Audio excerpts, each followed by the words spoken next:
Yes, good evening and welcome to MOTH News Live. It is a MOTH News Live special. It's Wednesday, March the 12th, and tonight we're diving into Ireland's pay inequality crisis. There's a crisis, yeah, and it's a crisis that many of you watching are living every day, and you mightn't even know it's a crisis. New data from the EU Structure of Earnings Survey shows that Ireland is now the fourth most unequal country in Europe when it comes to wages. That's the fourth most unequal country. So that's like not the fourth, it's fourth from the bottom. The gap between the top earners and the rest of us has never been wider. So what does that mean for young workers, for graduates, and for the future of work in this country? Joining me live is economist Ciarán Nugent of the Nevin Economic Research Institute, whose research has been highlighting these issues for years. We'll also be asking him about stuff like, the triple lock and Irish neutrality and whether that specifically might have a knock-on effect for young workers today and the situation that's already, as I said, in a bit of a crisis. As always, we want your comments and questions, so hit us up. That's what the cool people said. Hit us up on X at MOTHnews_. Unfortunately, X seems to be the place that we get most interaction. We're struggling with that at the moment. And Instagram at MOTH_news. If there's something you think we should be looking at, as always, let us know. This is your news show for you, by you. Well, actually, it's by me. You know what I mean? It's by us. But we need your help. Okay, so Ciarán, thank you very much for joining us. How are you today? Good now, thanks. Thanks for having us on. Good. It's good. You're looking well for a. It is Wednesday, isn't it? It's Wednesday, yeah. Yeah, I get very confused about the days. Is it? Yeah, it's Wednesday. Yeah. Champions League second night is on. Yeah, it's Wednesday. Oh yeah. Jesus, Liverpool were. I missed it. It wasn't on the Irish terrestrial TV, or if it was, I missed it and forgot about it. And the first leg was very good. I know I'm not here to talk football, and I'm probably not going to add any into that conversation anyway. But the match last week was very good. Yeah, listen, you can talk about whatever you want. The match last week was very good, but they definitely escaped with a win, didn't they? Like, yeah. I know PSG were deadly. It's funny how that happens when they, kind of lose the big superstars and then start from the ground up or something. I don't know. I don't know. Actually. Yeah, they lost. No, I know exactly what you're saying. Yeah, a lot of the big guns gone, and they're playing some unbelievable football. They're a joy to watch, to be honest with you. And I think Liverpool were probably got a bit of a fright at how good they were. Okay, so that's the football out of the way. It's good to get that out of the way early. Can you break down what this latest earnings data is telling us about inequality in Ireland and how big? I call it a crisis. How big is the problem, really? Well, look, we have a high share of low wage employment in Ireland in relative terms. You mentioned earlier on that we're fourth highest in the EU, but we're actually in a high income context. Like, we would place ourselves with Northern and Western European countries as a peer group usually. So when we're comparing ourselves, we'd usually exclude the kind of Eastern European countries and maybe some of the southern ones. We just look at those high income countries. We're the top, and we're not just the top. We're an outlier in terms of specifically now when you're. And I don't want to bore your audience with numbers or anything like that. Please bore away. No, it's hard. I bore myself. But anyway, like, it depends. Wage inequality. There's 100 ways to measure it. So this particular way to measure is just looking at P90, which is the 90th percentile, which is basically the threshold of the top 10%. So the worker, when we're looking at the distribution, the worker that earns more than 90% of workers and less than 10% of workers, right? If we look at that worker, what their wages are relative to the P10, which is the threshold of the first decile, who earns less than 90% of workers. When we do that as a ratio, Ireland has the biggest gap between those workers in a high income context, and as you said, the fourth highest in Europe. So that gap is there as well between the top and the median. And even when we're talking about that gap there, the gap between P90 and P99, so the threshold of the 1%, is about the same as P90 to P50, right? in actual euro terms, right? So it gets even more unequal there in that top 10%. Okay. So yeah, how do you explain that? Why don't we talk about it? We also have, when you look at a household level data, um, the highest market income inequality in which is mostly earnings, but it's just not. It's measured by households. So again, by that measure, if you're looking again at shares, there's a share that the Eurostat publish, and it's made publicly available, between the share of the top 20% and the bottom 20%. Again, a ratio. We're an outlier in the entire EU. So not even in a high income context, but with any of the countries, we're an absolute outlier out there on our own. So for a few years there, the dominant narrative was to explain this away, basically. During the recession and austerity years, this was a function of a high share of jobless households and low work intensity households. And it wasn't true. It was true during austerity years because obviously we had a lot of layoffs. Obviously, we had a lot of people that were involuntarily out of work, because in 2007, between 2007 and 2011, we shed 400,000 jobs in the economy. That wasn't, 400,000 people deciding that they're going to go on the dole or anything like that. But that's kind of what the narrative became after a couple of years, after the bank bailout, after austerity. The European Commission, from a trade unionist point of view, let's call it an enterprise focused, some might call it anti-worker kind of project. I'm sure they wouldn't think that. But this, the narrative and the solutions became that we didn't have enough making workers go and making sure that they're going applying for jobs and those kind of mechanisms that are that were there in Europe, and we didn't have them. And so there wasn't enough. We weren't encouraging our young people to get jobs. It was easy. The dole was too high or something like that. Yeah, all this kind of stuff. So all this is part of an anti-worker narrative. It's all part of a wage suppression narrative. It's all part of we're getting bored blaming banks and policymakers and regulators for the austerity we found ourselves in. First of all, for the financial crisis we found ourselves in, and then the austerity that didn't work. And we can, it's interesting one of the things you mentioned there in the intro, like what we're talking about in terms of fiscal rules today. We'll come back to that. But these are all anti-worker, maybe call it pro-establishment propaganda. Yeah, I would call it that. Yeah, and there was no truth to it. Basically narratives like this in an Irish context anyway, where I operate in, they take hold. Their messaging, they get unskeptically repeated throughout the media. They become dominant narratives. And then you're in a situation where the economy has shed 400,000 jobs, where most of those people didn't want those jobs gone, and then you're at 15% employment, taking people's welfare supports off them if they don't send whatever it is 3 CVs away to jobs that aren't there and weren't there for a while. And there's some good stuff out of Minute now, some good research that kind of shows a lot of that.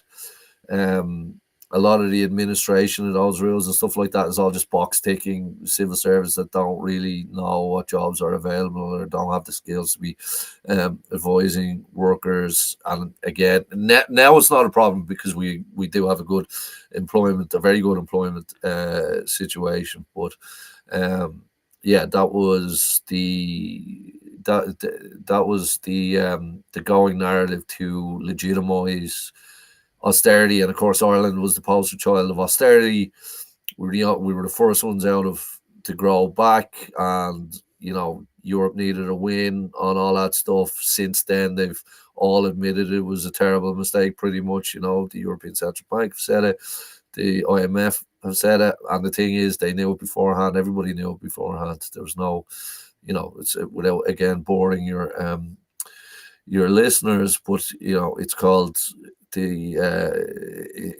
counter-cyclical fiscal policy, which on a macro level is the wise way to deal with the business cycle. So what goes up must come down. We can't grow forever. We'll have recessions. Capitalism has recessions, and what you do is when you're growing, you put away a little bit, so that when you're falling, you can release some of that to make those swings less disruptive. Have less, maybe there could have been 200 jobs lost instead of 400,000 jobs, 200,000 jobs lost, sorry, instead of 400,000 jobs lost, and so on. And this was, I wouldn't, not necessarily consensus on that, but there is now anyway. At the time, I think most economists would have known that this was a terrible idea, and it was a political answer to a economic problem which was based in the contradictions of the design of the euro, the currency.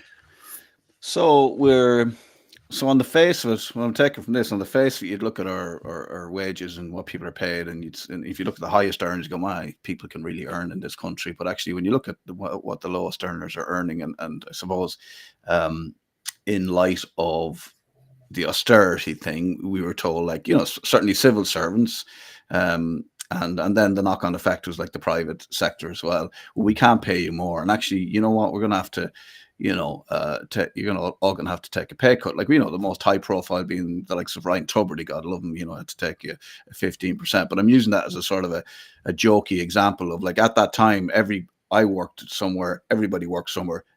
There was someone coming in going, listen, lads, we're all going to have to take a pay cut. We were all on, our salaries were too high, and now we need to tighten our belts. And we had the ghost of Charles Haughey sort of looming down over us and saying, and the narrative that we all partied and all that kind of stuff. So we all had to tighten our belts, and we all did. Capturing the narrative and blaming it on all of us instead of the ones who paid themselves the highest, ironically, beforehand, and told who remained getting paid well and actually ended up getting paid better. And nobody really, there was no real kind of blue white collar crime. Nobody really got locked up for any of that stuff that went on. So then the workers got blamed, and we all had to tighten our belts. So, but it just meant it's never really gone back up from that. Nobody ever walked back in a year later and said, "Well done, everybody. Here's your 15% back." Actually, and also, like, there's been a bit of an increase since. So, like, we're going to increase it never got back again. So now we're left in a situation where there's a huge gap. Yeah, no, there was a fascinating thing. I'm on the living wage technical group, and we do some work on what a full-time worker would need to have a minimal essential standard of living. The Vincentians do the calculations, and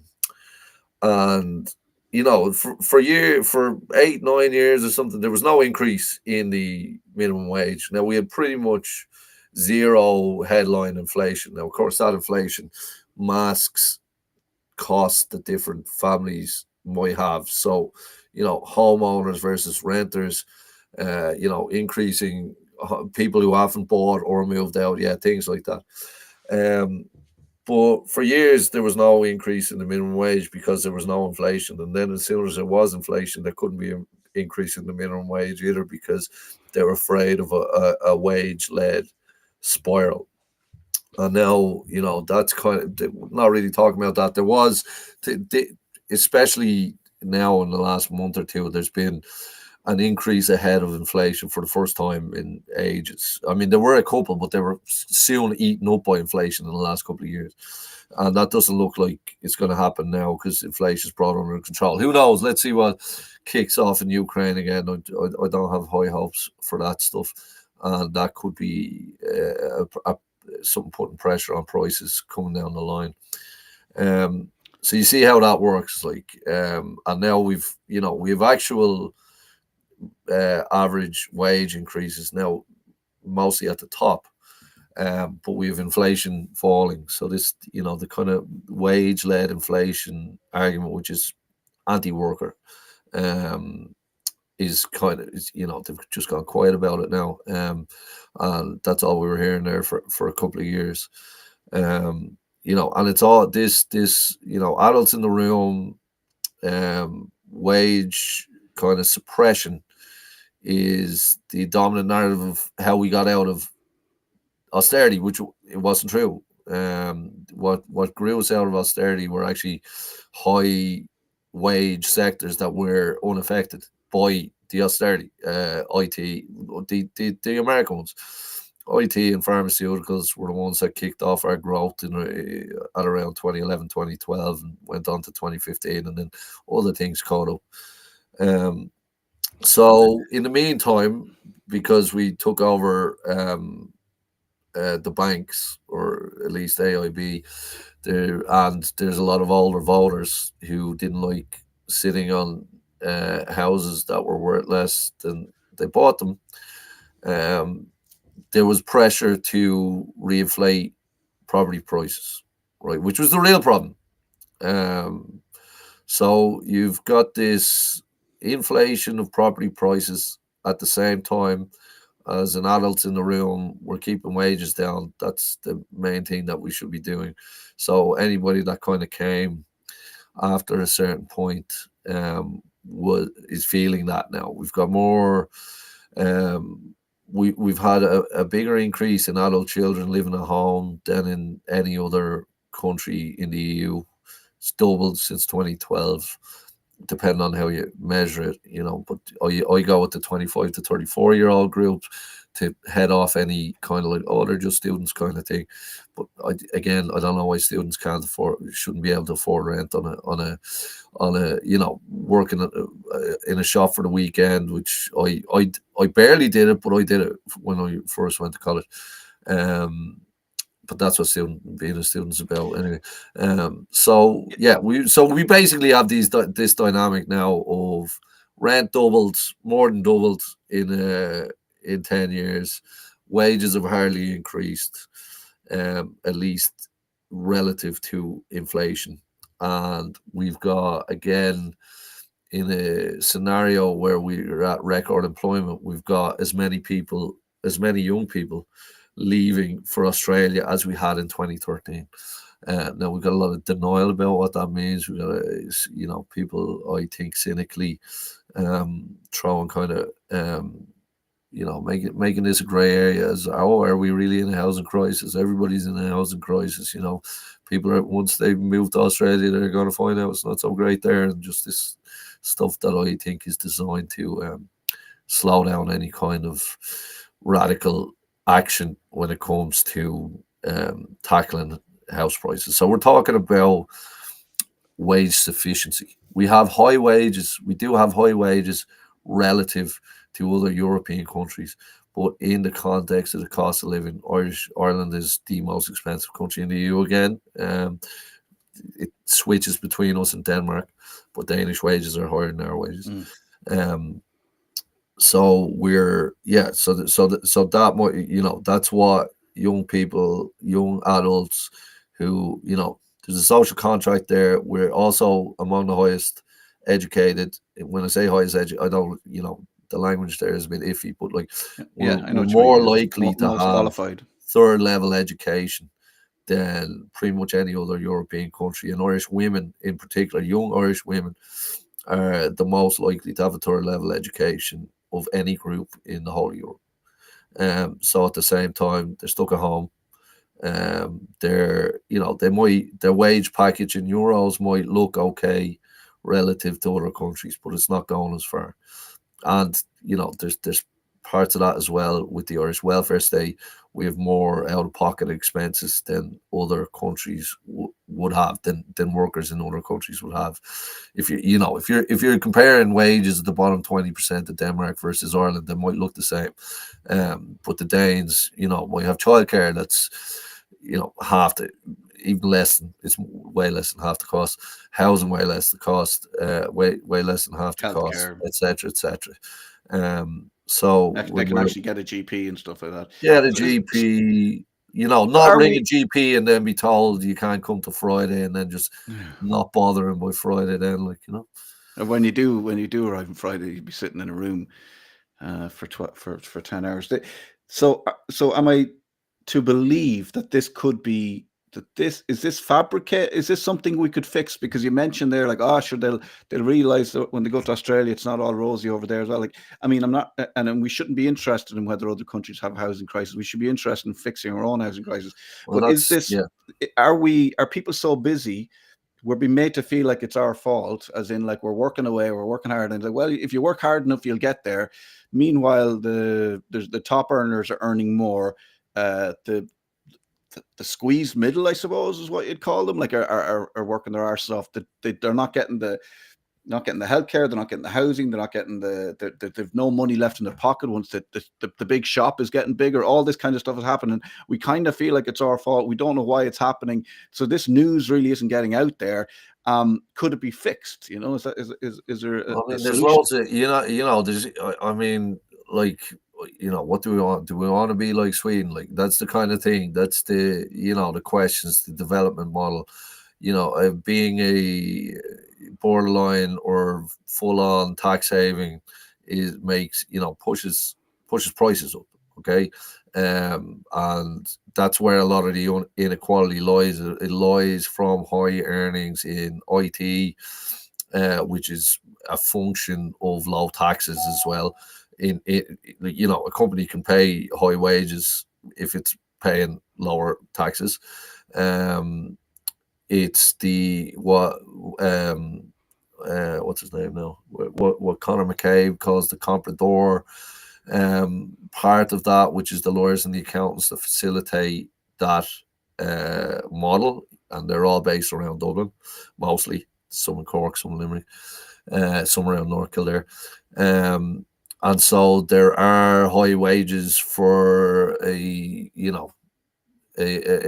slice there. Percentage. And then our focus on hospitality and hoteliers and low wage precarious work in that sector should tell you a lot about that inequality in Ireland, right? We're always talking about minimum. Other developed countries don't talk about tourism. Tourism is an afterthought because it doesn't add anything to the economy, right? So a lot of tourism workers are, that we have to transfer income to them anyway in HAP and family income supplement and medical cards and whatever else like that. So there, the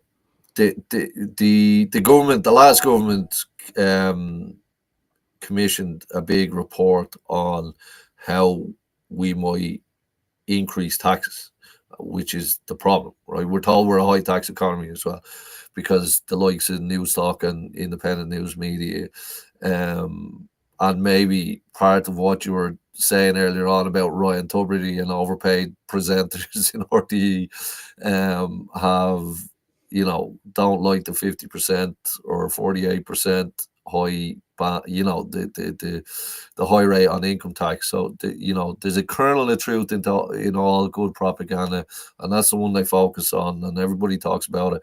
But we're actually we're a low tax economy generally, right?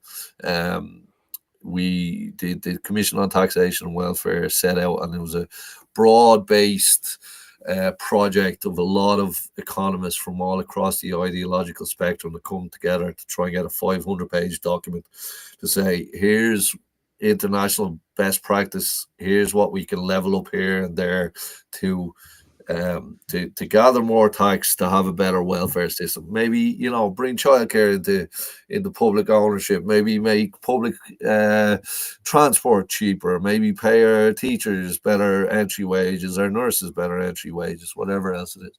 So the big one on that was employers PSI.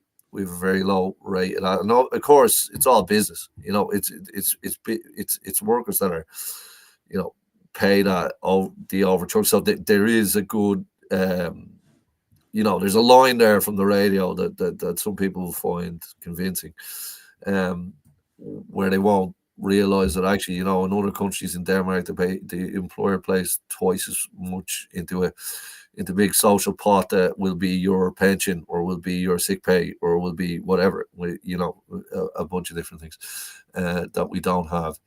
And of course, our corporation tax. Now, the Commission on Taxation and Welfare didn't go near our corporation tax, because that's the egg, whatever you call it, the golden goose. So nobody wants to go near that. So there were recommendations there, and it was basically, excuse my language, it was shit canned before it was even published by the government that commissioned the report. Leo Varadkar came out before it was even published and said it read like a Sinn Féin manifesto or something like that.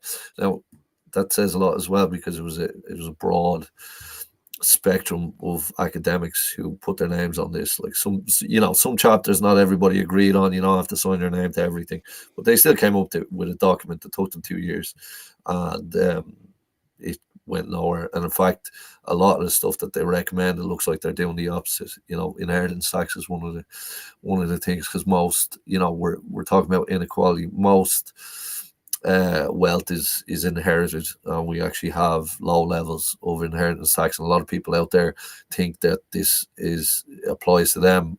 Again, it's the power of the narrative in Irish media, and it doesn't apply to most people. You're not going to get taxed on. Most people are not going to get taxed, or are going to hardly get taxed on whatever their parents leave them in the form. Usually, in an Irish context, that's mostly a house. And it's I think the threshold now is €330,000, so you get that without paying a penny of tax on it, and anything after that. And I mean, that takes three kids on €1 million home to pay anything. Yeah.